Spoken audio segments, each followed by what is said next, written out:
Welcome, I'm Simon Moss. I am one of the committee members of the Consultancy Specialist Group. Depending on how you have got your setup at the moment, if you're seeing multiple people on screen, you might also notice we have Alan Waugh. He is the chair of the Consultancy Specialist Group, and another committee member, Antonio Hidalgo, who is a committee member, and most importantly, he is fielding your questions and interactions, keeping his eyes on the chat.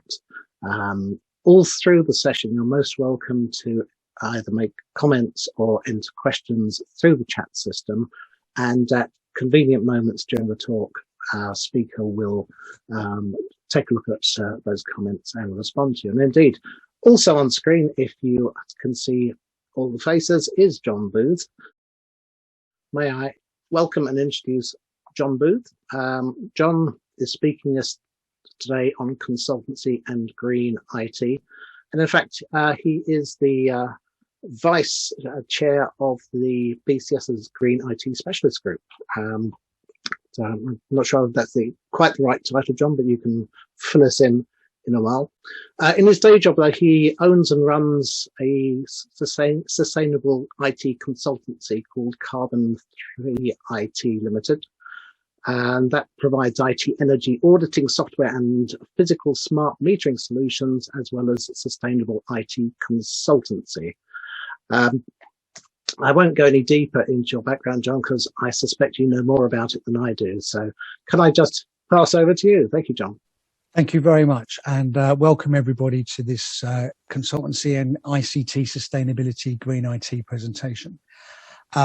Just before we begin, I'd like to present my credentials and why I think I can speak with some authority on this topic. So, yes, we are, as Simon quite rightly said, we are a Green IT consultancy.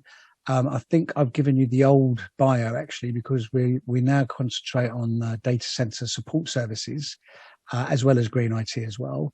And we provide basically energy efficiency consultancy assessments to the CEDA, which is formerly a BCS product, Certified Energy Efficiency for Data Center Award, the Data Centers Alliance's Certification Award, which is based on a EN 5600 series of standards. And as you can see from the slide, I sit on the BSI TCT 73 committee, which is the developer of the EN 5600 data center standards. I sit on the EU Code of Conduct for Data Centers Energy Efficiency. I'm a joint author of of the Best Practice Guide, as well as a reviewer and a committee member. I am also the chair of the Data Centers Energy Efficiency Group's committee member on their sustainability SIG. 50,001 energy management lead auditor, etc., etc., etc. I've recently just completed the certified data center sustainability professional qualification from CNET as well. Right. Firstly, what's a consultancy? Now, you know, you guys are all consultants, but I'm a consultant, but you know, I thought what I'll do first of all is I'll just check what a consultant actually is. So it transpires that we're all experts in a particular field.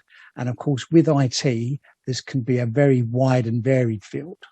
And we often break ourselves down into even more specialized areas, which of course means that sometimes we're going to miss things that are going on outside of our particular specialism, but may be pertinent to the activities we are actually doing.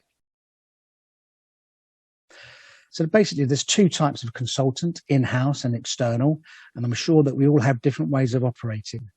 But for sustainability, it's getting really complicated. So we really need to understand what sustainability is. So this is the Brundtland definition of sustainability, and it was published in a report which I think was published around 1987. And it basically says sustainable development is development that can meet the needs of the present without compromising the ability of future generations to meet their own needs. And this has all been kind of wrapped up into the UN, which have published a document that extends this definition to 17 specific goals. And these are called the Sustainable Development Goals. And I'm sure you've seen them on various websites, and you've seen references to them, perhaps in the news even. We were just discussing earlier about the COP26 virtual conference that's going on as we speak. And I believe that President Biden is committed to a 50% carbon emissions reduction before 2030 in America. Now, let me tell you, that is a big ask, a hugely big ask in a country that is totally reliant on fossil fuels. Anyway, so why ICT sustainability? Why should we be looking at, as consultants, IT consultants, on the topic of IC sustainability? Well, investors are looking for advisors and consultants on all matters, not just ICT. So it's almost inevitable that at some point, if not already, that you as consultants will be asked to look at green or sustainable IT. It may just be, how can we reduce our energy consumption in our data center on our site? How can we reduce the energy consumption of our ICT estate? How can we be seen to be being green? And it's not just investors. The notion of sustainability is increasing in the general public. This pressure will cause your employers or your contractors to look at all aspects of sustainability. And unfortunately, ICT is the last bastion of a kind of 20th century way of thinking, which I'm sure we will agree, which is strange, seeing as we have, been integrated over the last 50 years in lots of development that has resulted because of ICT. In particular, we've got Generation Z. They're very environmentally aware, and they expect that all companies they plan to engage with will have identifiable environmental and sustainability goals, plans, and that will mean that technology is very much on their agendas. So apologies for anyone who's seen one of my presentations before, but I do like to recycle them, being sustainable, and update them on a regular basis. So now some background. Some 18,000 years ago, the British Isles were very much part of Europe, and the land bridge, basically the North Sea and the English Channel, only fouled around 9,000 years ago. The area beneath the waves was called Doggerland. It's where the Dogger Bank is, if you've heard of the Dogger Bank. And we'll be looking at it in a little bit more detail later on. So who has a smartphone like this one here? And I suspect most of you have, and I bet most of you use the phone to check your emails or to surf the web. Yeah, okay, so how have you ever thought about how that happens? Well, from your device, be it a mobile, fixed line telephone, desktop, laptop, tablet, you will access the public phone network or the mobile network via a cable or wireless. Eventually, the routing, the cables will go through the street, and you'll end up, your request will go through a data center at some description. Some point you will go through a data center, probably multiple data centers. Oh, I've forgotten that did that. Right, okay. So at every point, your request will pass through multiple devices, your phone, your PC, your laptop, the networking equipment, and finally some servers, and each device contains elements. Now, this slide I've pinched from a colleague of mine who's formerly on the Green IT specialist group. But in the 1990s, before the 1990s, there were only 6 elements on the periodic table that were used in ICT. Now, between the 90s and through 2005, some more were put on, and now it's almost half the periodic table is used in ICT in some form, which has some serious implications, as I'll cover in a few moments. A lot of these products are rare earths, known as these periodic elements are known as rare earths, and they're extracted from the earth. And this is a picture of an abandoned rare mine in earth operation in China. This of child miners in the Congo, and this of artisanal mining in, I think that was in Ghana. And this very much reminds me of the early days of gold mining in South Africa. And here are some pictures of the gold mining and diamond mining in the South African region. Very similar pictures and a very similar outcome. So For IC, now this material is actually quite old. I think it's 2003. But for a PC, 240 kilograms of fossil fuels, 21 pounds of chemicals, 1,500 litres of water, and over 1,000 different materials are used to make one PC. But this data is old, so it's probably marginally improved, but I suspect it's probably got a lot worse. I think that study probably needs to happen again. In 2009, there were 367.8 million PCs manufactured. And in 2008, the number of PCs on the planet exceeded 1 billion units. Now, I'm not suggesting all of those were on at the time, but if you look at those three main elements, that's 240 billion kilograms of fossil fuels, 22 billion kilograms of chemicals, and 1,500 billion litres of water used in the manufacture of ICT. For servers, so for each server, you can probably say that it's got 3 times the amount of components that a PC has got. Effectively, what we're saying is that the amount of servers has probably risen due to the rise in cloud services. And remember that this is 2009 data, and the actual servers in use at Google and Facebook and some of the hyperscalers are stripped down as they are built to customer client specifications. I mean, a lot of the components are removed, but there are considerably more of them. Just as a note there, you can see that the amount of fossil fuels produced to 1 billion desktops and 27 million servers to date would run DRAX for 2,400 years. And DRAX used to supply 7% of the UK generation capacity. It is now a coal-fired power station. And again, that's using a lot of wood products that are shipped from the Canadian rainforest, Canadian forests. So it's not particularly environmentally friendly itself. And now to the question of e-waste, how many people have got 6 or 7 mobile phones tucked away in various drawers and desks in your own home? What about your old PCs? Do you actually recycle them? When you do recycle them, where do they end up? So this is a picture of a computer waste place in East Africa, or it might be China. There's 2 main areas for this, so China and East Africa. And it's, I just look at those and my heart just fails, to be honest. I look at it and think, how can we be this prolific and with no respect for the earth?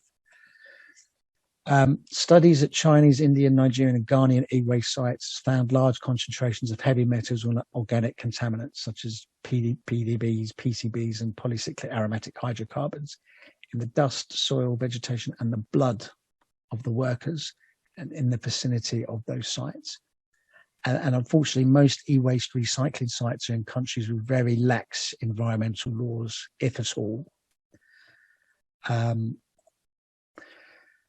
So what is e-waste? It's kitchen appliances, screens, monitors, lamps, printers, copiers, photovoltaic panels, kettles, etc., and ICT equipment. And there's been a 21% rise in 5 years of this type of waste. In fact, if you ever get the chance to go down to the Eden project in Cornwall, you'll see that there's the Wee Man, which is a statue that's been entirely constructed out of e-waste.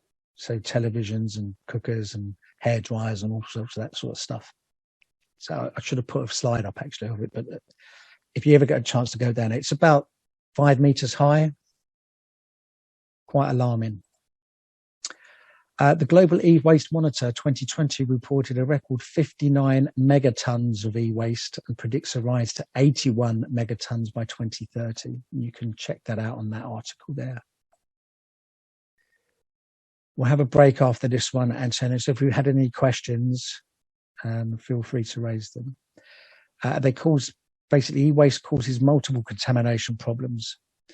So we get leaching of heavy metals into the soils. We get other elements released during the burning, because what they're trying to do, these people, is to actually get the small amounts of gold and precious metals that are inside PCs And in doing so, they usually burn the PCB just to get the copper and the gold and the silver out. So you can see that all of these problems that are caused. Okay, so this slide here, I created on a training trip to Mauritius back in 2013. And it showed that in 2014 in Australia, they had 123 weather records were broken. More extreme weather events in the UK, such as flooding and drought, leaving our friend the polar bear clinging to the last piece of ice in the Arctic. And effectively, we all have challenges ahead, I think, clearly related to climate change. Going back to that slide again, so in 2013, over 90 days, 123 weather records were broken in Australia. And the most recent data is from the 2018-2019, and they show 206 weather records were broken. So they must be the ones that were previously broken to be broken again. Quite alarming stuff. You can check that out on that Climate Council Australia link there. And that's just carbon. So, you know, what is the problem? There are actually 6 greenhouse gases that we need to address: carbon, methane, nitrous oxide, hydrofluorocarbons, perfluorocarbons, and sulfur hexafluoride. And you can see on the right-hand side the total direct global warming potential for each of ton of, so basically a ton of carbon dioxide will release a ton. Going up to methane, and it's 25 times the potency. So it's actually quite alarming that we're getting this going on. Some of you may have seen the famous hockey stick graph. So this was done by Michael Mann in 2011, I believe. And as you can see, towards the end of that graph, we've got a clear rise in temperature across the globe. But, you know, a single source is not a reliable mechanism, so we should look at others. And this is an aggregated data set from the Met Office, which is using 3 separate studies. And as you can see, there is clearly a rise shown in this one. And it's alarming, but, you know, climate change doesn't happen overnight. So we're kind of lulled into a false sense of security. You know, even today's weather, which has been perfectly blue and clear skies where I live, is not normal for this time of year. And we'll see in a few moments some quotes about climate change. So that's quite an interesting one. On the island where I live, it's possible to throw a stone from one side to the other. Our fears about sea level rise are very real. The Cabinet has been exploring the possibility of buying land in a nearby country in case we become referees of climate change. That was the Minister for the Environment for Tuvalu, which is the Pacific Ocean. In fact, I believe they have evacuated that island now, and they have bought some land in Australia. They're basically upsticked.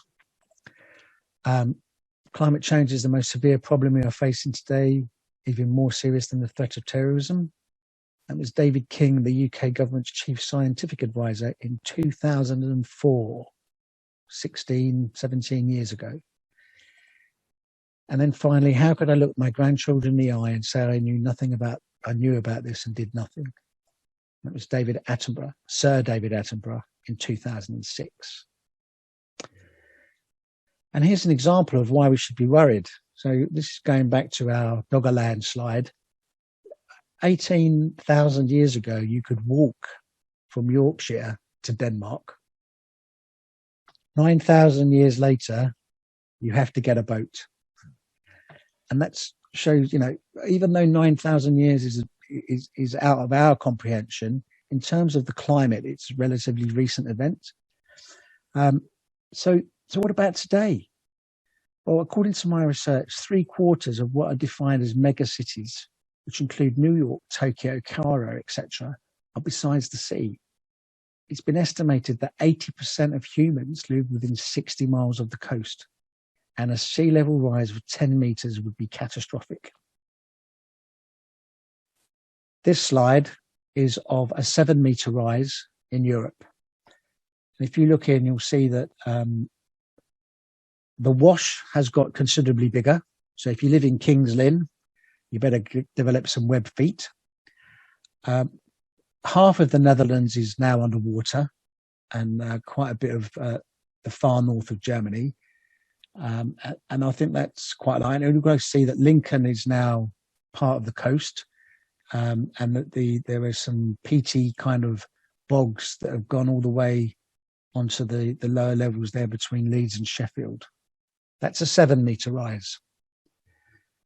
A 7-meter rise in London. I'm sorry, Simon, where is it that you actually live? Yeah, I'm on the banks of the North Sea at Waterloo Station, roughly. You can see the Millennium Dome is the only thing that you'd be able to walk to. Most of the Isle of Dogs and basically parts of Bermondsey and Rotherhithe, a lot of East Greenwich, quite a lot of Canning Town, Beckton, etc., are now all going to be underwater. It does look like there's a dry patch around Waterloo Station there, though. Yeah, well, you'd be fine. Oh. Yeah. But, you know, the Blackwall Tunnel area is home to quite a significant amount of data centres, and a lot on the Isle of Dogs as well, and a lot of the financial institutes on the Isle of Dogs, you know, everywhere where we can, as consultants, are working. Potentially we have a bit of a problem developing there. And Amsterdam. Well, oh dear. It's quite funny, I think, that the bit that's actually canals is the only bit that's above water. But then I guess you guys knew that already, because actually the most of the Netherlands is already under sea level by about 6 meters or so. In fact, Schiphol Airport is 6 meters below sea level. And as I remember showing this slide to a Dutch data center operator a couple of years ago, and he said, "Hey, John, if Schiphol's underwater, then the whole country's in trouble." And there's a lot of data centers in the Schiphol region as well. Yeah, and you kind of think, you know, does this really matter? Well, this is at 60 meters. Okay, and as you can see, at 60 meters, literally the UK has, or England has definitely got a lot smaller. In fact, where I live in Warwick, we're 80 odd miles from the sea in any direction, but with a 60-meter rise, we're actually we become a coastal town because of the Avon Valley. And as I said, yeah, does this matter? You know, what's the timescale for this? We don't know what the timescale is. You know, the English Channel and the North Sea were developed when the last ice bridge basically cracked through the pressure from the Rhine. You know, if you look at some of the old maps of that area, the English Channel was basically the delta of the Rhine. So it was all that water that was held back. The ice bridge broke and it scoured areas around Portsmouth. You can actually look in the undersea record and see that the scouring down there still exists, because it's a relatively recent event in geological terms. But yeah, so where I live becomes a beach resort, so I'll be looking forward to opening up a small seaside amusement park, I think, if I'm still around. I can't tell you what the time scale for this is going to be, because it really all depends on when the ice caps melt, as they will if we have the global warming. Why it's a problem is that London and Amsterdam are the network connections for the European core. So effectively all the submarine cables and cable landing stations and everything that we use to maintain our third world interconnected global lifestyle, in Europe at least, they're all in London and in Amsterdam. And of course, fiber cables and power and water don't tend to mix that well. So a bit of a problem, I think, from that point on. And as I said, I don't know what the timescale is. I mean, when I delivered this slide a couple of weeks ago, somebody did say, what is the timescale? I don't know. But anyway, now we'll come on to energy. So effectively, the reason we've got global warming is because we're pushing carbon dioxide into the air, plus those other 5 greenhouse gases, and a lot of them derive from the burning of fossil fuels. So with energy, the problem is essentially caused by human overpopulation. More people leading to more goods, commodities, and energy use, and with no prospect of a reduction anytime soon. There's 7 billion people on the planet now, 9 billion forecasted by 2050. So these are some pictures of some of the European power stations. So this one here is in Germany, and it's lignite, which is dirty brown coal. And we'll see a slide in a minute which will show you how bad Germany's energy system is. We've got the Grand Maison Dam, which is pump storage, which is actually a fairly good thing. We've got the Lubin in Germany, which is a nuclear, but that's obviously been shut down because of the German nuclear policy. We've got the nuclear in the Netherlands. Borisel is the only nuclear power plant they've got. That's our famous Drax up there. Okay, and one of the problems we've got is that energy traditionally has been one-way traffic from generation assets or power stations via the high voltage network, which can be anywhere between 275 and 400 kilovolts, and then step down into low voltage networks, and then to our homes, offices, schools, and factories.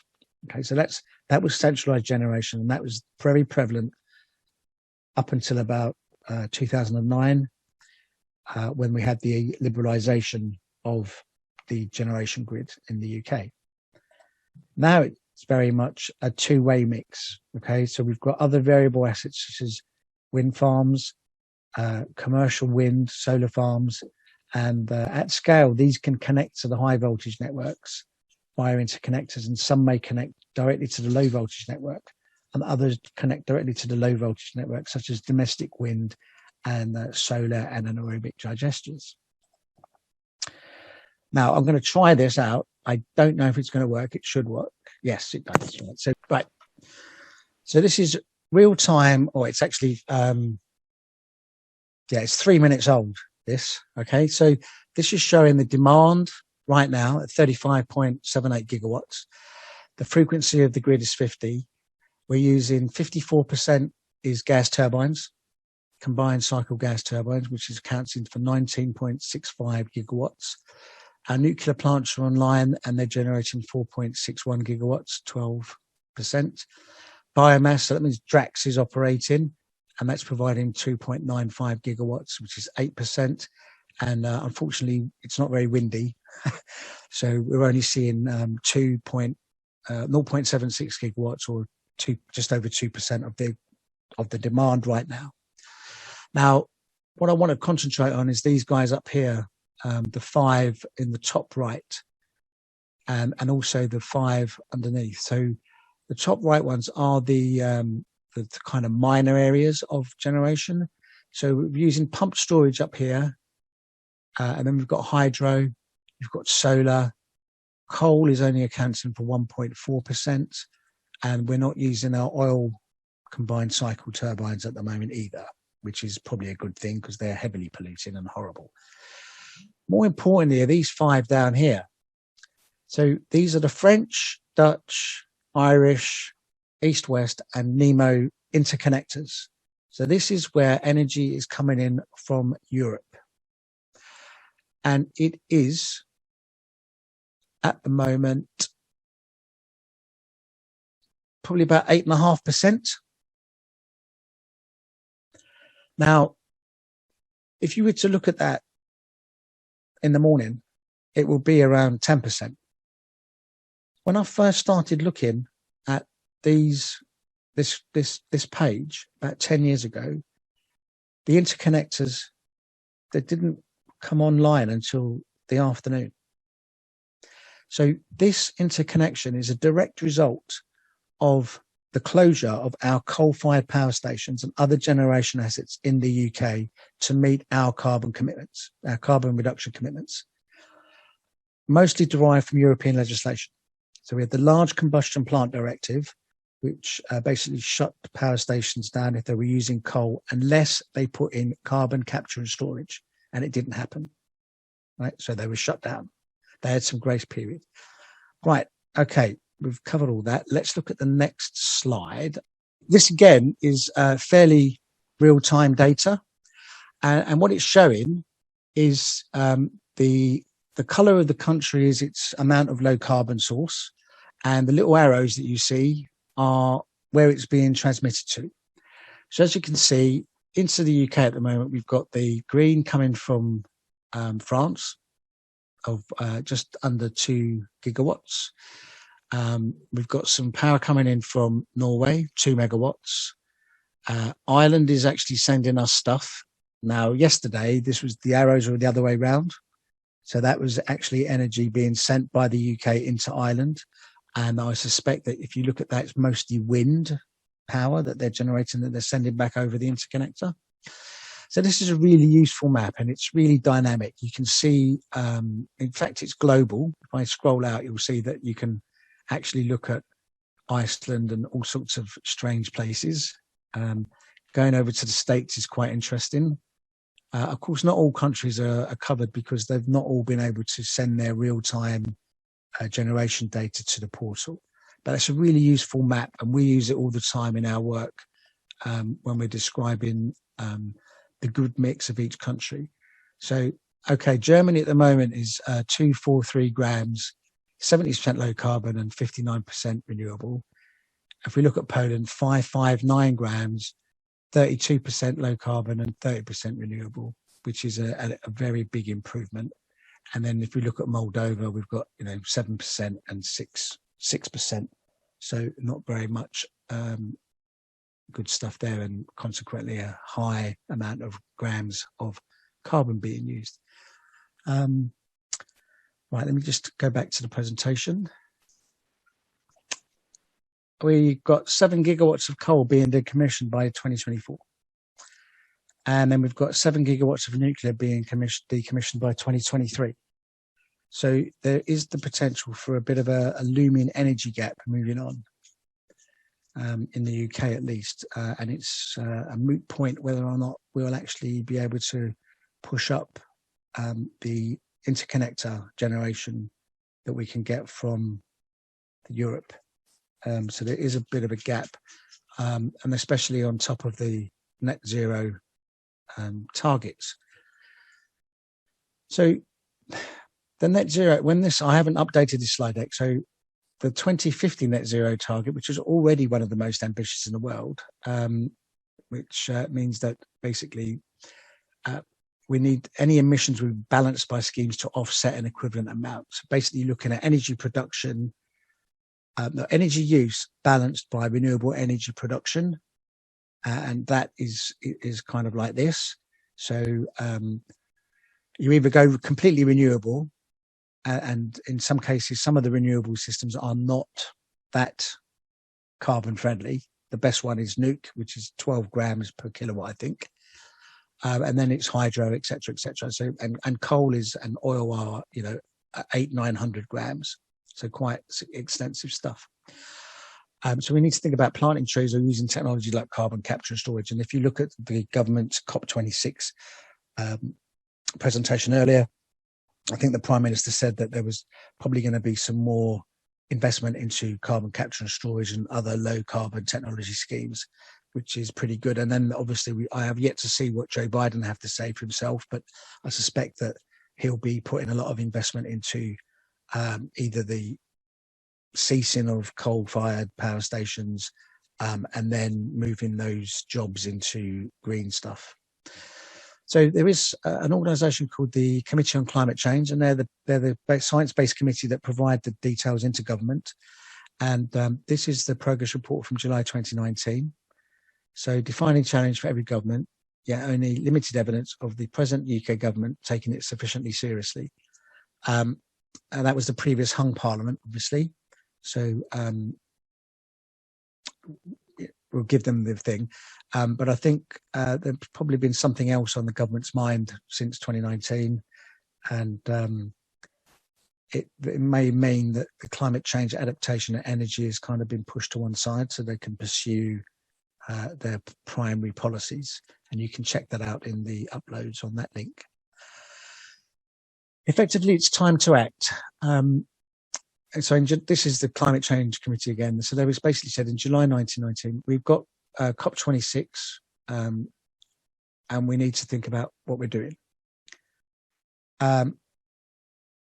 They've checked all the stuff as required in the Climate Change Act, and that they found a substantial gap between current plans and future requirements, and an even greater shortfall in action. So I don't know, as I say, I can't comment on this really because I haven't seen what Boris had to say today. But I think, you know, what's marked there in red is probably still the case. So in data centers, we have climate issues and we have energy issues. And we need to find out how we're going to get to net zero, which is another completely different ball game. And I'll be talking about that on a presentation next week. Net zero, basically. So this is what a recent article in the Science magazine had to say. Understanding implications of growing demand for data centers requires robust understanding of the scale and drivers of global data center energy use. That has eluded many policymakers and energy analysts. The reason for this is the blind spot of a historical, it's basically a collection of data, right? It's almost impossible to get data from them. And they basically said it's the reason the result of not having that data is that there's a sporadic and often contradictory literature on global data center energy use. And that was in that Science magazine. And, you know, to be honest, you could probably pick up the paper and you'll see one commenter say it's 1%, you get another one saying it's 2%, you get another one saying it's 3%. Actually, the most recent data from that Science article says around 1.1 to 1.5, but it's estimated, as we see. That was in 2010. In 2018, they reckon it was 1%. 205 terawatt hours. And again, there's more stuff in the Science magazine there. But I think the biggest problem is that the reporting data we have, especially in the UK, is data from the climate change agreement that data centers have. And there are approximately 46 organizations that report their data to the government or part of the government. And in return for providing that, they get a discount off the climate change levy, and they don't have to be on the CRC, you know, the old carbon reduction commitment.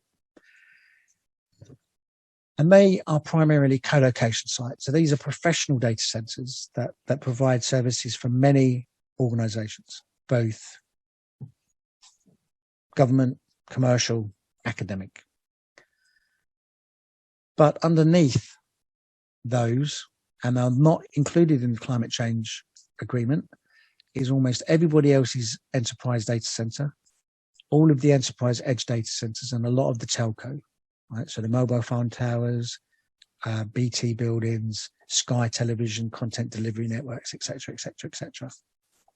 Even goes down as far to say the server cupboards in some of your organizations. And we don't really know what the overall total is.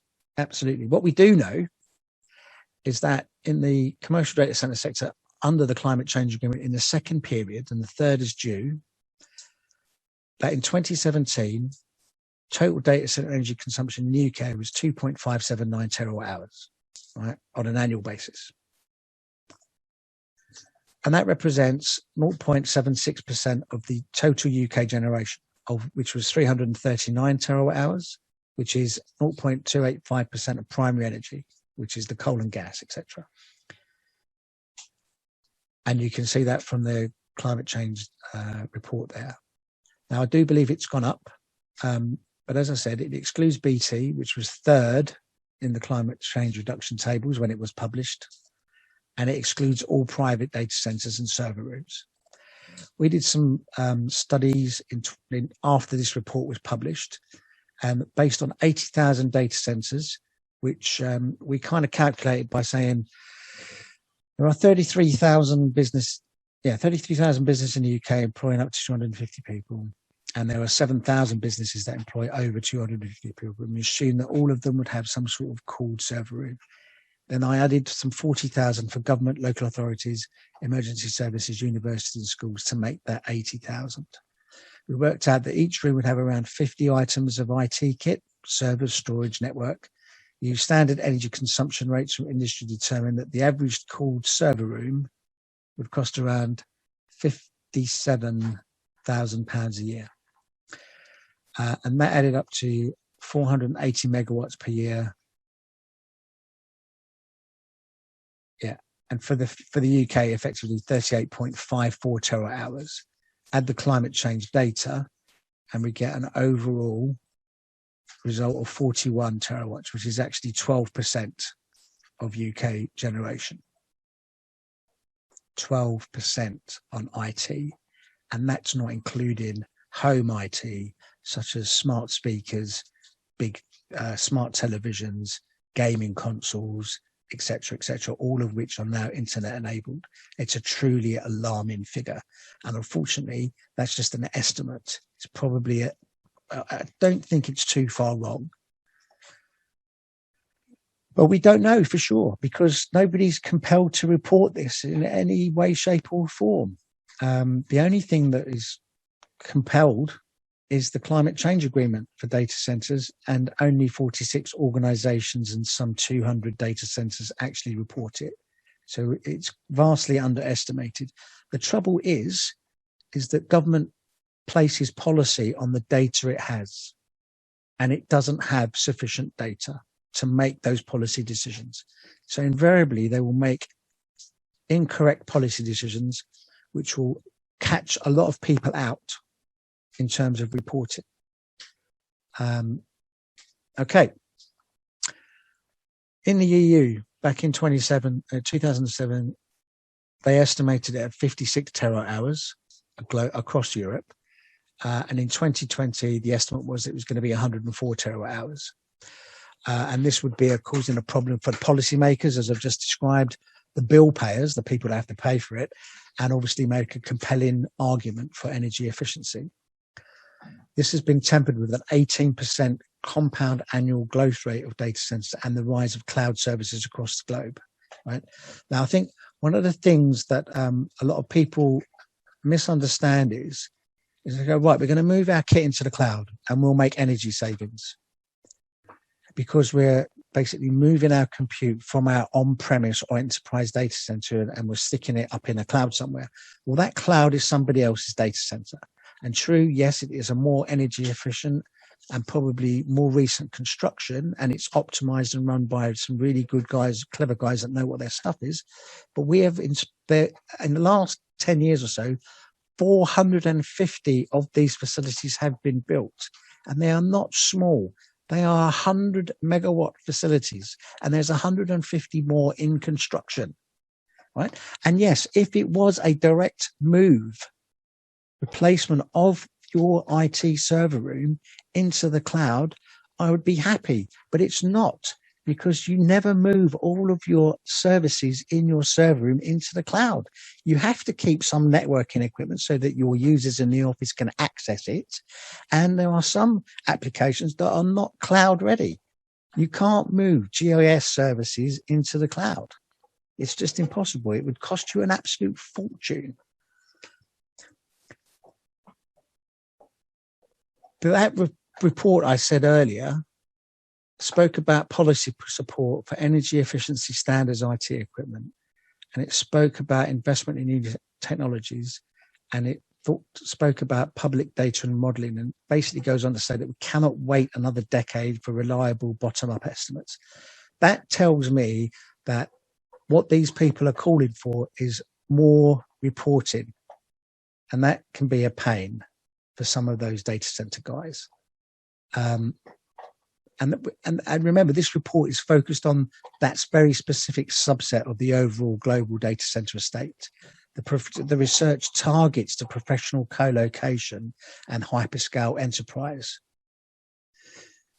It's interesting to see how that's going to be reconciled.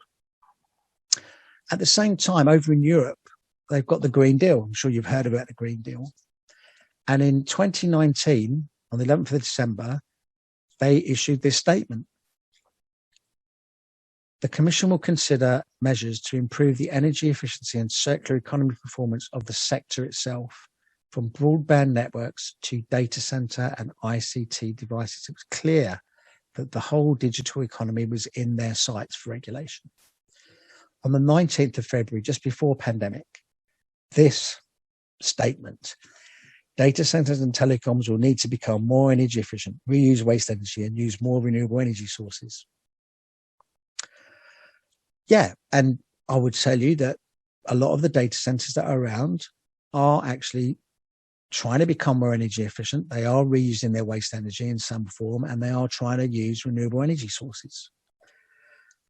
And then it goes on to say that they can and should become climate neutral by 2030. Now, this has probably been superseded by the announcements today with COP26 from America and the UK. But is data center energy use a problem? I think we have to go back to what I was saying earlier about UK data center energy consumption. In the absence of a regulatory and mandatory energy consumption reporting mechanism, estimates are all we have. In 2017, the EU JRC published a report entitled Trends in Data Center Energy Consumption under the Code of Conduct, which determined that EU Code of Conduct participant data from 289 data centers indicated a total of 3.7 terawatt hours, which, if you take off the UK climate change agreement total, means that it was only 1.21 terawatt hours for the rest of Europe. Clearly, something is not quite right. So, hopefully, this will all be addressed by the recently announced Climate Neutral Data Center Pact, which is still under discussion between the Pact members and the EU as to how the reporting regime will be delivered. There has been some meetings, and I think there's another meeting next week between the parties. And we know what the sector thinks, and that's to provide renewable energies via virtual power purchase agreements, which in the short term will be okay. But what about the longer term? And the reason for that is that, the whole world needs to decarbonize. And yes, the data center industry, the guys that are global, are investing a lot of money into renewable energy systems and solutions, and they're buying up estates and doing stuff, which is great. But why should they be treated any differently? Do you not think that a hospital should be powered by renewable energy, or a school should be powered by renewable energy? Why should it just be data centers? Okay, they've got the money, but I think they need to think about how they're doing stuff. We're already seeing at local level via planning permissions in the Netherlands that a requirement for operators to produce renewable energy on site and to put their data center waste heat to use via connections to district heating systems. Now, of course, the Netherlands has got a bit of a major problem, is the fact that a lot of their energy is derived from the Groningen gas fields, which are now empty. So they are converting their entire heat distribution system to go on hydrogen. There's a massive hydrogen project and a fantastic hydrogen strategy that the Dutch government is doing. But what else is there that we can do? So one of the things we can do, and I think this should be really high up the agenda for consultants when they're doing assignments, is the code of conduct for data centers. And don't be kind of put off by the fact it's the code of conduct for data centers, because if you look at it, it is, if you use it in the manner which is intended, it's nothing short of a complete strategic and cultural change tool, not just in the data center, but in the entire organization to which is applied.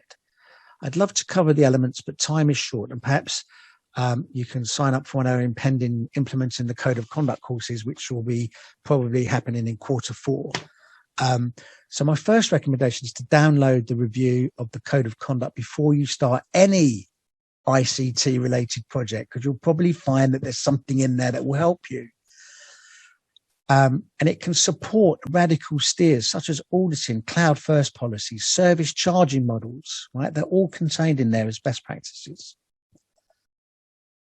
Now, I'm going to get away from the code of conduct, and this is very much in the consultancy kind of brief. I'm aware that I've gone a bit too far down the energy road, which some of your people, some of the consultants might, well, what's that got to do with me? But let's move on to the things to consider, which are more green IT.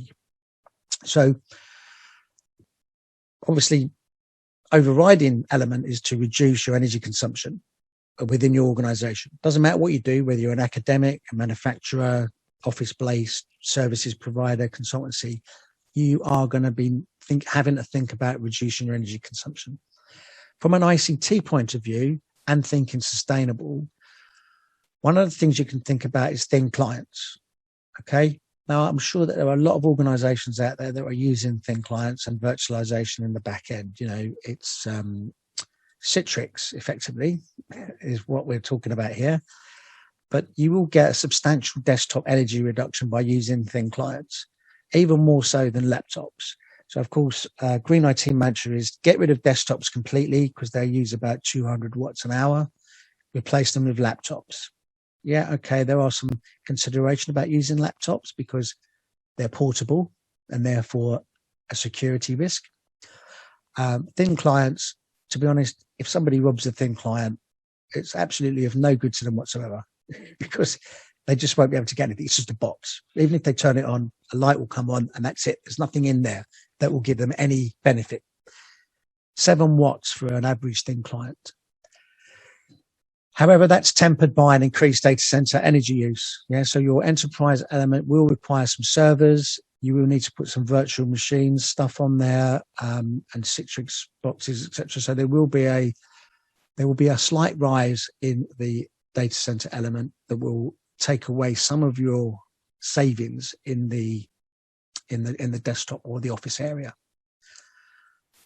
Laptops, as I said, think about laptops. They're even more energy efficient than workstations. Personal printers versus multifunctional devices. Okay, so you shouldn't be thinking about giving somebody a personal printer in a commercial environment unless they have doing a very specific role and where the information that's printed is confidential. So yes, in HR they can have personal printers. You might even want to give the CEO or the C-suite team personal printers.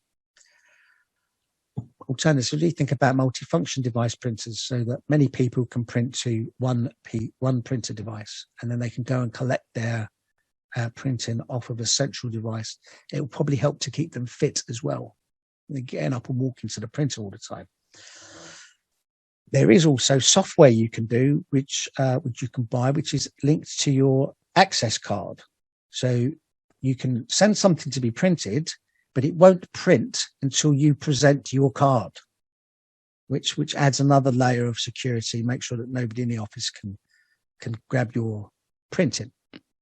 And it also allows you to discard out-of-date print jobs. Now, some people I've noticed when I've been working in commercial environments is that somebody will be working on documents and they'll print it every hour or so, and then they'll come back and read through it. And then they'll make their amendments and go back onto the screen and make the amendments there and then add to it. And then they'll print it again. Or with using multifunction devices, they can print, go to the printer and then look through all of the print jobs they've done and they can cancel the previous versions because now they've got their version that they need if they so do that. You can also consider eco fonts. So eco fonts, straightforward fonts. You can buy them. I think even Microsoft might have some free ones, but they use 50% less ink with no degradation in quality of document, right? But you're saving on ink, right? Which of course is quite interesting in terms of its makeup. And then finally, you can use your GPOs, your group policy objects, if you have Windows Server, to put devices in standby to a certain policy recommendation.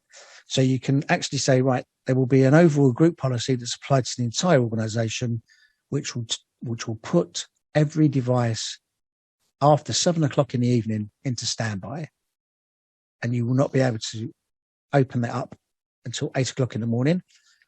If you want to, you can have another overriding policy so that people can be exempted from that if they can give you just cause. And when it happens, you do have the option to push it on for an hour. So if you're working late in the office and the GPO kicks in, you can push that off so you can still work. I did a project not very far from me where we implemented this we implemented a product which actually did this. This was before the GPOs were widely known about. And we identified 40,000 per month in savings of shutting down PCs overnight. Okay. It was an academic institution, and we published the fact that we were going to do this. And oh my God, it was like I'd poked a stick into a hornet's nest, right? I was getting academics saying, no, you can't possibly do that. I need to use my PC. I remote into it at the weekends and in the evenings. No, you've got to keep my PC up and running. So we thought, aye, okay. Well, we'll take your, what we'll do is we'll delay the project, the rollout. But we put a check on the Radius server, which was the server that allowed people to remote in, for 3 months. How many people do you think actually remoted in the 3 months after we did it? Nobody.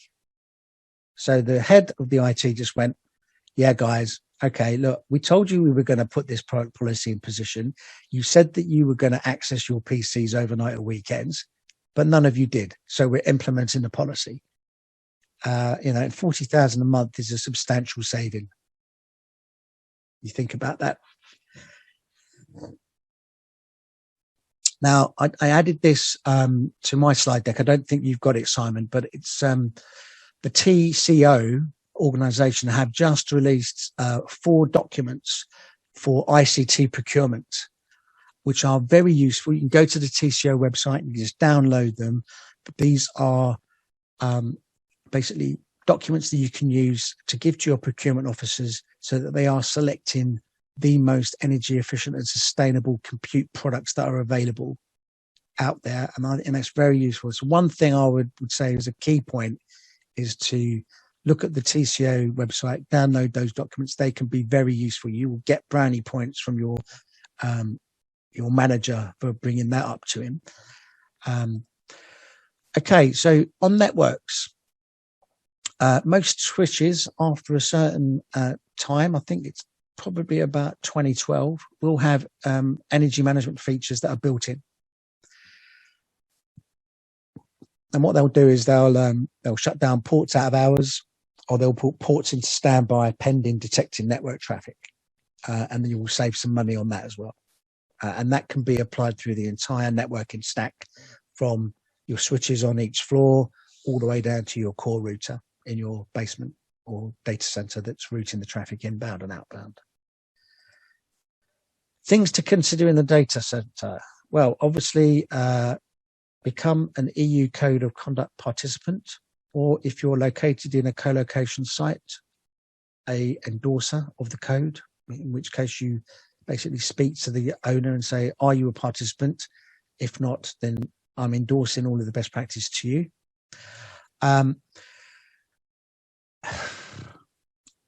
But also consider an external assessment such as the CEDA assessment, which I spoke to earlier. Now, I do a lot of data center assessments, and we often find that even in the most optimized of optimized sites, which are mostly self-assessed, we can always find something that can save them even more energy. And most of the time it's something really simple and it doesn't cost too much to implement. I often say that most data center managers can't see the wood for the trees. And to be honest, spending what is a relatively small fee from external consultants can yield substantial dividends. Let me give you an example. I visited a data center in Mauritius back in 2013, and I could tell that the room temperature was at the standard of 18 to 21 degrees. And this is towards the lower end of the ASHRAE recommendations, which is 18 to 27 degrees inlet temperature. So I advised the client to raise the temperature to 22 degrees, but not to tell his customers. 6 months later, I went back for a trade show, and he was waiting for me in the steps of the venue to thank me for saving him the equivalent of 40,000 per month in cooling costs. And the best thing, not one single customer had complained, and with no detriment or impact on the data center's operational requirements. Over the period that we've been conducting CEDA assessments, which is 10 years, we've saved around 40 organizations overall about 10 million in energy costs and more in streamlining what we call the stop or service take-on processes, which is a series of processes mostly in line with the Code of Conduct to prevent costly decisions from being made. Finally, we reckon this will become a requirement in the EU via the Climate Neutral Data Centre Pact, possibly due to the UK as well. The other thing you can do is start to calculate your data centre KPIs, which is the ISO 30134 series. And that includes KPI for power utilisation effectiveness, carbon utilisation effectiveness, water utilisation effectiveness, energy reuse factor, renewable energy factor, and there's someone there on server efficiency. Only 5 slides to go, you'll be pleased to know. Things to consider for cloud, right? So I would imagine that a lot of your work, some of the consultancy field is the migration of clients into the cloud, and that's fine. I would say think compliance. Okay, now I know that AWS and others have a list as long as your arm of accreditations, but these are mostly from a security and financial compliance perspective. Ask them if they are EU Code of Conduct compliant. Ask them if they are signatories to the Climate Neutral Data Centre Pact. And you could ask them to undertake a CEDA assessment.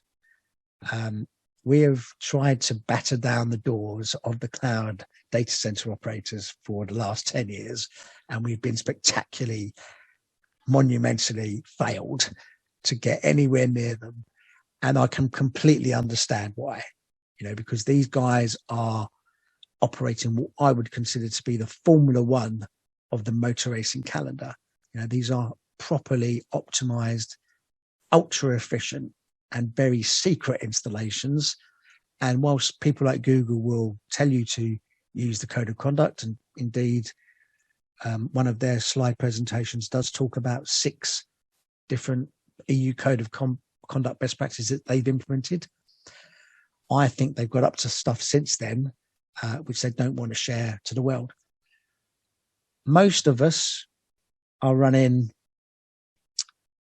Formula 2, Formula 3, Formula Ford, or actually banger racing, right? That's the quality of our cars. We are not ultra optimized like a Formula 1 car. We are driving around Wimbledon racetrack in a car that's completely bashed up with that associated energy efficiency. And, and I think we can be better. So use Code of Conduct participants if you're considering going to the cloud. Definitely use Climate Neutral Data Centre Pact, because there are some cloud suppliers that have signed up to it. Ask for their environmental data, which you'll probably get told no. Ask them to undertake a CEDA. Things to consider in general. So this is covered in more detail on our Foundation Green IT courses. You need to think about developing a green IT policy and strategy. Appoint some green IT champions. So people that are passionate, that can kind of explain the rationale while you're doing things. People don't like change. And if you take somebody's printer off them and say they've got to use a multifunctional device, trust me, you will get moaned at, right, for even suggesting it. But you need to say to them, saving on ink, saving on paper, saving on the cost of it, saving on the energy cost of having a personal printer, plenty of things to do. But you need somebody within the organization to push and be your champion on the floor, to basically, be a buffer between you and them. Consider changing your procurement processes and use the TCO documentation that I just pointed out to you. Consider your changing your process and procedures as well, and don't give the ability for senior managers to sign off on any IT request, right? Why give it to the business units, right? Because they're going to use the company credit card and make some really silly decisions, and they'll just buy, the best and biggest machines they can find. Or worse, they'll start doing shadow IT, where they're buying Amazon services behind your back, and then they'll come running to you and complain when there's a problem and they lose all their data. And you can just turn around and go, well, you didn't do what the company needs to do in terms of its IT. So, think about that. You might possibly want to allow it, but if you do so, make sure that there's an AWS Azure policy and a set of requirements that any shadow IT purchase must abide by. Ask for verifiable evidence that the equipment is up to spec, TCO spec. Consider organisational-wide renewable energy procurement. Now, there is probably a slight premium, and there's no guarantee the energy you use will come from renewable sources. But remember, that premium is used to develop new renewable sources. The key point here is to watch the grid mix, energymap.org, that we saw earlier. Over time, this should start to reduce. Think about retaining expert green IT specialists, such as ourselves, or undertake our fundamental green IT course when it's announced, which should be starting in September. External assessment, expert guidance. Okay, right. So things to consider from the BCS. Well, you know what? When Simon and Alan asked me to do this presentation, we were having a meeting with John Higgins, the new president, the day after. And I thought that I'd be able to fill out this slide with all the wonderful things that the BCS were going to be doing. Actions are pending. So if you're interested in green IT and you want to find out more about how you can help your organization, consider joining the sustainability, the group, because we have regular events such as this one on a variety of different topics. The last one we talked about was soil and earth. We had one on the Internet of Trees, which is quite interesting. And there'll be more interesting kind of the green IT type topics moving forward. As I said earlier, green IT is two elements. So it's the greening of itself, which I've largely spoken about, but there's also the greening IT of other wider elements, such as, I don't think we were online with the audience at that time, but UPS delivery vehicles in America are programmed via their routes not to take a right-hand turn at a traffic light, because that will hold them up for 2 minutes. And UPS have checked how much it costs in petrol or diesel, and they would save themselves $600,000 a year by not stopping at stoplights. So all good stuff. Our new president, Mr. Higgins, is very keen on green and sustainable ICT, and he has tasked HQ with a number of actions. But as I said, when I last checked, there hadn't been any movement. So watch this space on that. So that's it. Presentation finished. Thank you for your time. Thank you for listening. Does anybody have any questions? Hi, John. We have a few questions on the pipeline. I'm going to go by the time that first in, first out. Yeah, first in, first out will be fine. Yeah. The first question that we got was from Russell. I'm going to leave him make the question himself. He was mentioning. Well, I'm going to let him go ahead and ask the question himself. No problem, John. Just following your conversation, I think for data centers in the UK in particular, in most cases they're claiming that their energy consumption is renewable, but they're doing that through the purchase of REGOs, which is offsets in effect. Yeah, absolutely. Whereas if you look at other countries, I mean America, other parts of Europe, the cloud providers are buying up solar farms and wind farms in an attempt to match their consumption with renewable generation. And so if I've seen customers sort of saying, well, I'm migrating to cloud, so that's going to take care of my sustainability commitments. But it obviously depends which region you host your resources in.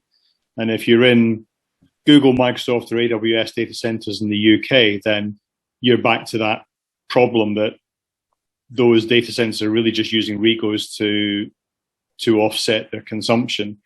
So really the question was, in the UK, if our grid's about 40% renewable from a national grid perspective, what can individual organizations do with respect to their own data center energy consumption? Yeah, good question. Thank you, Russell. And you're quite right. Yeah, in the UK, our grid carbon, I think it's 0.44 grams of carbon per kilowatt generated, which actually has improved drastically. When I first started doing it, it was 5.27. So we've dropped to 0.44, which is 10%, or thereabouts. But that has largely been derived from basically the national grid shutting down the coal-fired power stations. And we are now getting more electricity from the interconnectors, as you saw in that map. Effectively, I think the problem is that if you look at data centers that are in the EU Code of Conduct, the average PUE, which is the power utilization effectiveness, which is basically the amount of energy that's going into the facility divided by the amount of IT, energy that's used by the IT. Okay. And what you'll find is the average across Europe is about 1.8. Okay. Now the hyperscaler guys, they're down at 1.1. Yeah. But they are using hyper optimized data centers, right? Which are, and they're 100% full from day one, right? And they just then build another data center if they've got capacity. In fact, I spoke to somebody and the trigger point is 85% capacity on a cloud region will trigger a new data center build and expansion. And this is why we've seen that. In fact, I think something like 75% of all the servers sold last year went into hyperscaler, and they are not your standard servers that you and I buy from HP. These are special servers that are built in Taiwan and nobody gets to look at them, and they're so stripped down. It's unbelievable. 75% going into hyperscalers. So yeah, that 1.8 average PUE means that 80% of the energy that's going into the facility is used to cool the IT equipment, right? So one of the first things you can do is raise your temperature, right? What you'll find is there's a colleague of mine called Simon Brady who works for Vertiv, who are an air cooling manufacturer, and he went around to a number of data centers when we could, and he did some photographs, right? And there is a lot of badly managed facilities in the UK and beyond. There are people that don't understand the air cycle. There are people that are controlling on the wrong air temperatures. So what I would say is if you really want to improve your energy efficiency in your enterprise data center is to download the EU Code of Conduct for data center documents and look at them from 3.11, which is group involvement, all the way up to 9.4.4, which is a business relevant dashboard. And the 160 best practices that are within there, I can almost guarantee you'd see a 10% energy reduction with little capital outlay just by changing your processes. For starters, go in and do a check, see how many servers are actually in use, right? They're called zombie servers, well-known phenomena. In America, the Uptime Institute did a survey of 100 data centers, and they found that 30% of those servers were on with a network port, and they hadn't done any work for 5 years because they are the legacy old kit that somebody comes in and says, need a brand new server to run this application. Oh, it won't run on that old piece of shit. Sorry. They get a new stack in, right? The whole system's ported over to the new system. It runs for about, nobody turns the old one off, right? Because just in case we need to roll back to it. Project manager or the team then gets split because they've got another new project to do. And that equipment is still in a data center, powered on with a network cable in, because the project control processes didn't decommission it.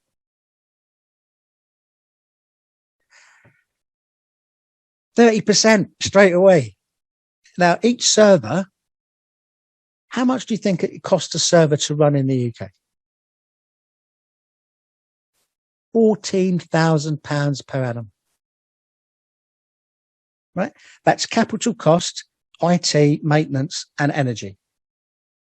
£14,000 per annum. You take 30% of your zombie servers out of your data center, how much money have you saved? And you can easily check this out, right? I did a project for a rather large telecommunications company, and this was back in 2006. So this is, it's a long time ago.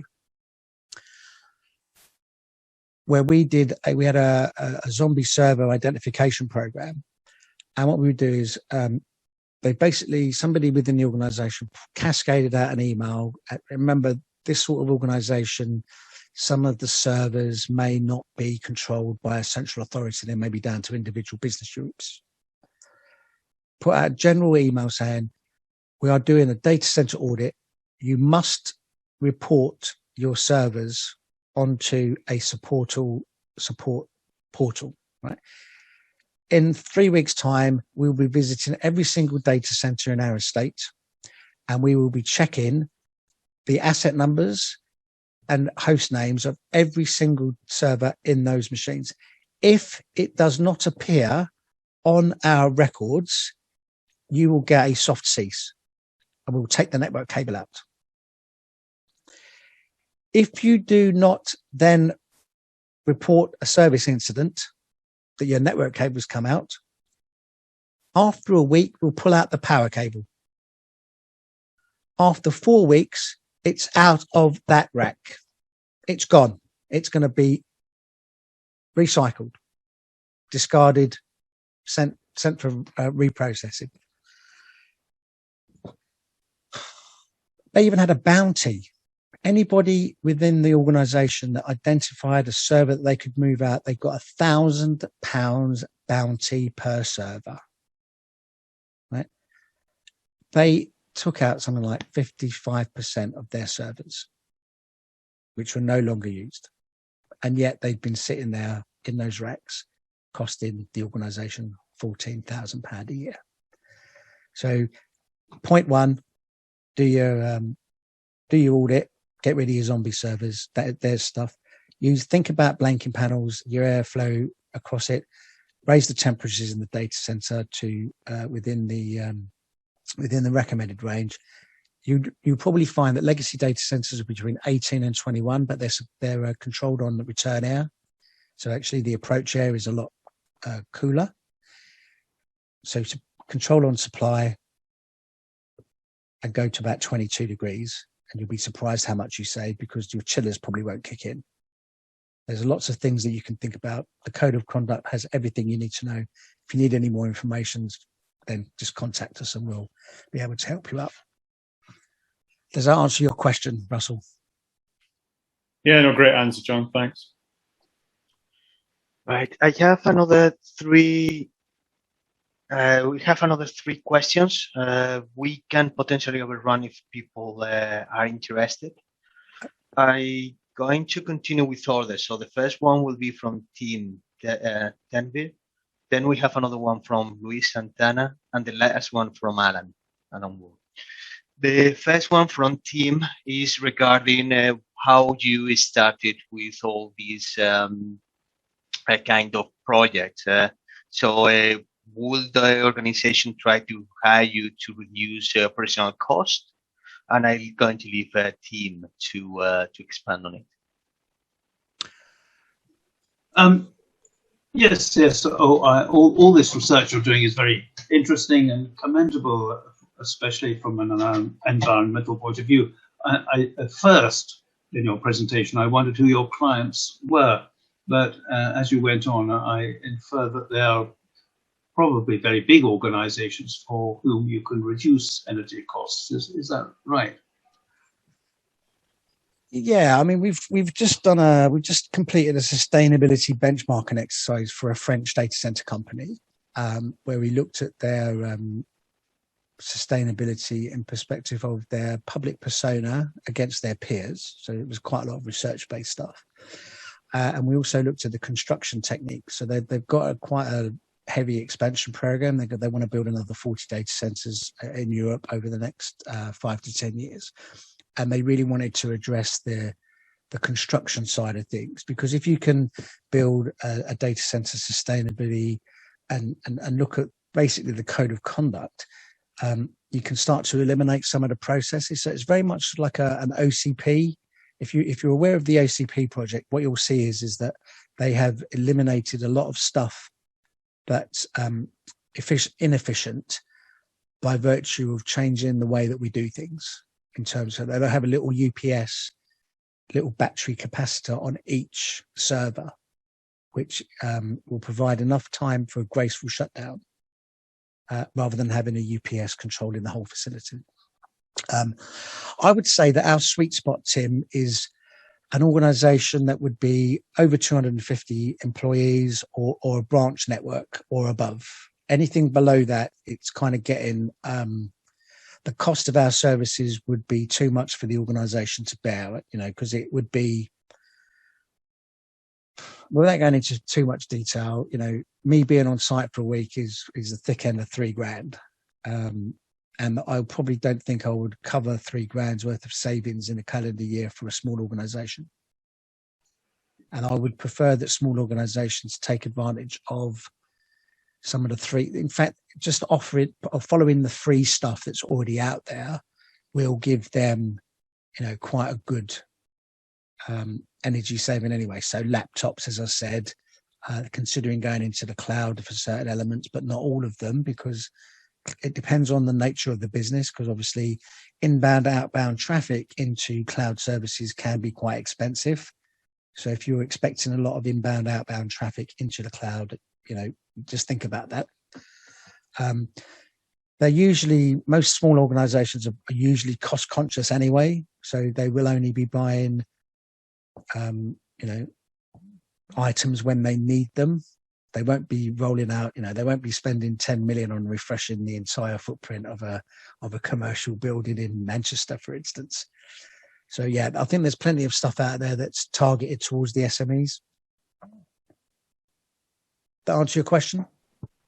Yes. But just as a corollary, what's your marketing technique for reaching these organizations that may not realize that they need you, to put it crudely? That's a question, Tim, that I'd love to answer myself. We're a bespoke small consultancy, so I can't take on too much work at any one time. So what we try to do is get repeat business. So for instance, we are the CEDA assessors. We probably do about 10 CEDA engagements a year, and it's priced sufficiently enough so that anything after those 10 engagements is icing on the cake. For instance, that benchmarking project I've done very recently, I could probably just concentrate on research for the rest of the year, actually. So it's usually word of mouth, and it's usually, I think, well, we do a lot of EU projects, or we have done a lot of EU projects, which we collaborate with other organisations, and we get the benefits from that. Obviously, now we're out of the EU, getting access to those projects will be more difficult. But I'd say that 99.9% of our business in the past has been by meeting somebody at a trade event and doing a face-to-face kind of elevator pitch.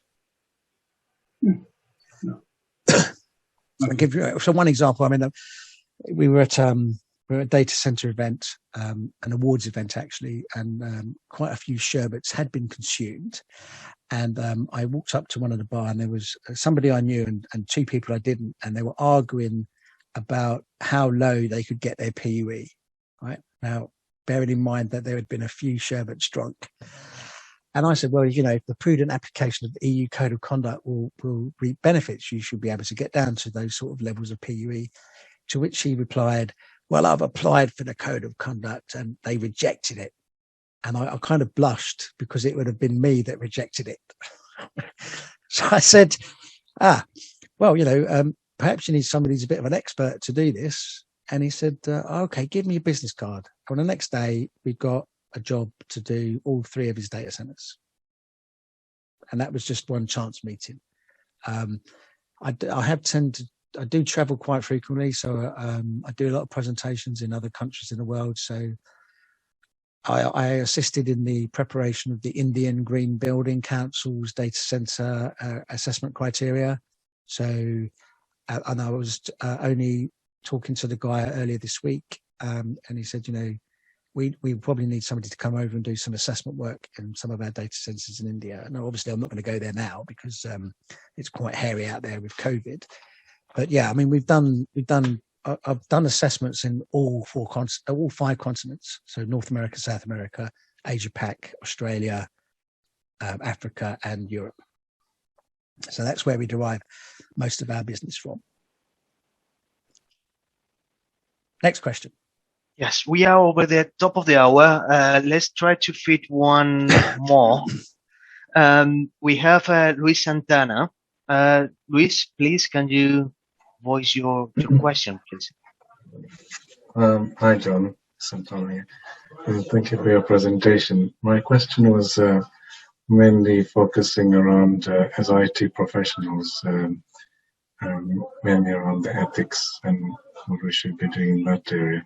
But the question was all this greenwashing and the offsetting carbon certificates that you mentioned, and the environmental and social governance and other carbon offsetting schemes provide a loophole that allow UK data center industries to swerve away from taking meaningful action on their carbon emissions and not meeting their net zero objectives and SDGs.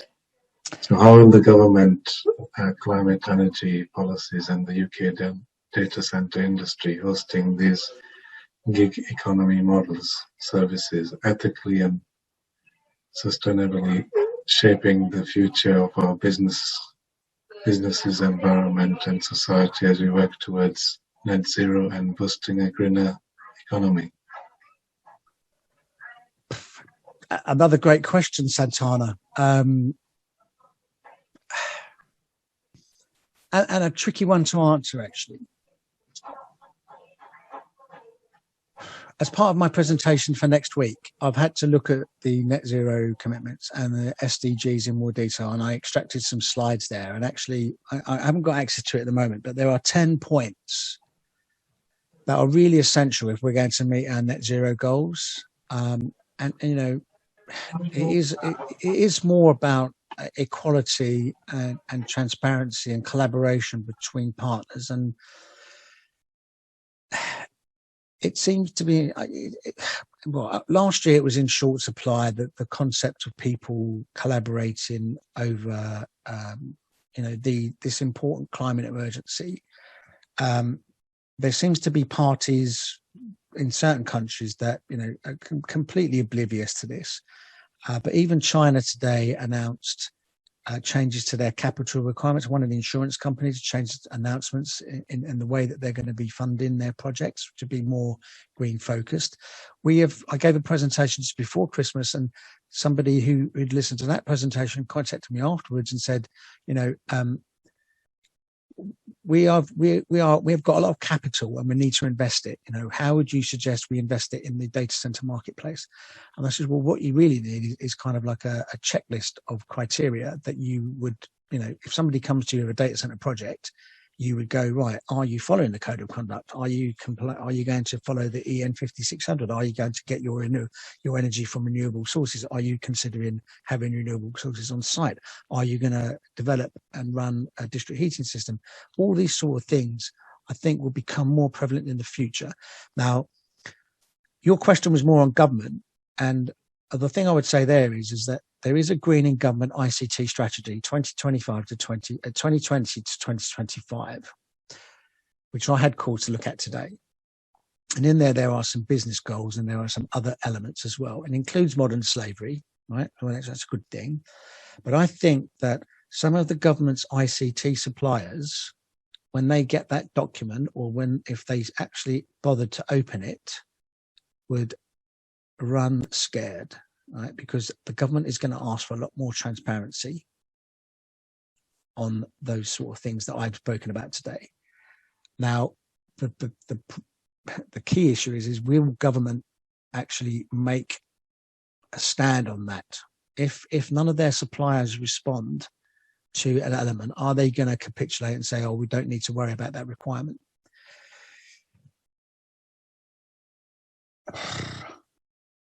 We're actually working with, I attended a meeting a couple of weeks ago, which was a workshop on that very issue. It was looking at the government's green commitments, and it was talking about some of those elements that were in that document. And they had 56 suppliers registered on that meeting. Of the 56, I would say that there were 6 people that knew what they were talking about and 50 people that didn't, right? And we got approached by one of the organizations that didn't, and we are in the process of of building up a collaboration. We can help them out doing what they're doing, right, in order to meet those commitments. Now, they are a cloud heavy organization, and they have asked their cloud supplier for environmental data. And this is not a small cloud boutique consultancy, it's a rather large one. And they were told by the 2 main cloud providers that they couldn't have the data. But they were not prepared to give them the data. And in fact, there was a paper from David Myton, who's an Uptime Institute researcher, and he is specifically in his paper, his most recent paper, it says these companies need to be more transparent. And they're not being transparent. Now, I suspect what will happen is the Commission will legislate them and say you will provide that data. Otherwise, you'll just get hit with a massive fine. And you know what? I think they'll probably take the fine. Because I think once they take that fine, or if they were to provide that data, it would completely destroy their business model. Because it will show that they are not as green as they have led everybody to believe. So thanks for that question, Santana.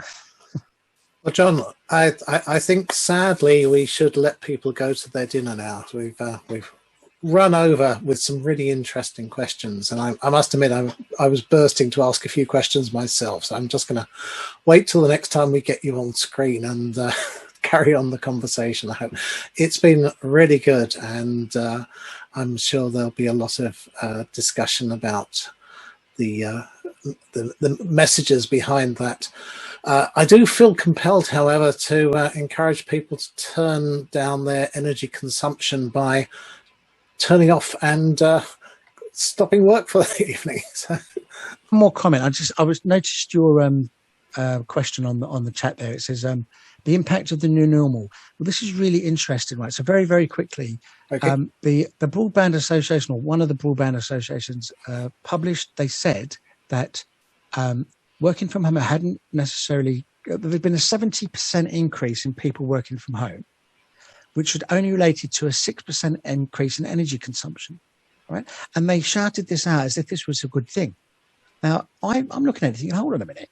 So they've had a 70% rise in people working from home for only a 6% rise in energy consumption. Surely that means that the residential broadband system is over-engineered and using energy when there's nobody around. Now, we have had a look at the stuff, and there was 4 interesting things that was in the previous presentation. During lockdown, the energy peaks moved later. The clap for carers did cause a very similar spike to what used to happen in the 80s with people coming in at 8 o'clock and putting the kettles on. So, half time during the football matches, all that sort of stuff. But now, and this was towards September time, lockdown energy use is virtually back to normal. Now, it may have changed. I'll have to look at the next data for that. But thank you. It's been really, I've really enjoyed giving this presentation. And my contact details are on the screen now. So if you need to contact me or even give us a little project to do, we'll be more than happy to help you. Thank you very much. I'm sure people will be in touch with you. I hope I'll see you all again. As I said at the beginning, our next event is only 6 days away. It's on the 28th of April, How to Be a Consultant. Please all consider joining us for that, because we like to see a really good interactive expert audience. And for today, I am going to reduce my power consumption and get something to eat. So thank you all so very much for being here. Bye-bye. Thank you. Bye-bye.